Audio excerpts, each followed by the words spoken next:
ఓం నమో వెంకటేశాయ. తిరుపతి ప్రాంతంలో అన్నమయ్య సర్కిల్లో అన్నమయ్య విగ్రహానికి శాంటాక్లాస్ అనే ఒక మతపరమైనటువంటి వారి టోపీ పెట్టి అవమానించడం జరిగింది. ఇది కావాలనే ఒక మతం వారు చేస్తున్నటువంటి పని. వాళ్ళు టార్గెట్ చేస్తూ ఏకంగా తిరుపతిలోనే ఎలాంటి కార్యక్రమం చేశారంటే వాళ్ళ గుండె ధైర్యం ఎంత ఉంది. మొత్తం ఆంధ్రప్రదేశ్ కూడా మేము ధర్నా కార్యక్రమం చేపడతాం. గత ప్రభుత్వం చేసిన తప్పు ఈ ప్రభుత్వం చేయొద్దు. ఎందుకంటే గత ప్రభుత్వంలో దేవాలయాలు కూల్చిన వాళ్ళని పిచ్చోళ్ళుగా చిత్రీకరించారు, విగ్రహాలు కూల్చిన వాళ్ళని పిచ్చోళ్ళుగా చిత్రీకరించారు.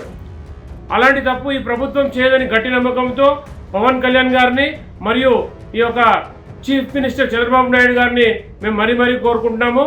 ఎందుకంటే తిరుమల ఒక టెంపుల్ సిటీ, ఇంత పవిత్రమైన ఒక దేవాలయ ప్రాంతంలో వీరు ఇలాంటి దాష్టికానికి పాల్పడ్డారు. ఇది యావత్ హిందువులకు హెచ్చరికగా మేము భావిస్తూ ఉన్నాము. మమ్మల్ని రెచ్చగొట్టే పని చేస్తూ ఉన్నారు. హిందువులు ఎప్పుడైతే రెచ్చిపోతారో ఆపాతాలనికి వెళ్ళిపోతారో గమనిస్తూ ఉన్నారు. ఎందుకంటే ఎక్కడైతే హిందువులు శాంతంగా ఉన్నప్పుడే అన్ని రాష్ట్రాలు కూడా బాగున్నాయి. కానీ కావాలని రెచ్చగొట్టే ప్రయత్నం చేస్తున్నారు కొన్ని మతస్థులు. కాబట్టి ఖబర్దార్ కొడుకులారా, మీరు ఇలాంటి రెచ్చగొట్టే పనులు చేస్తే మరి ఇంతకింత అనుభవిస్తారు. ఖబర్దార్.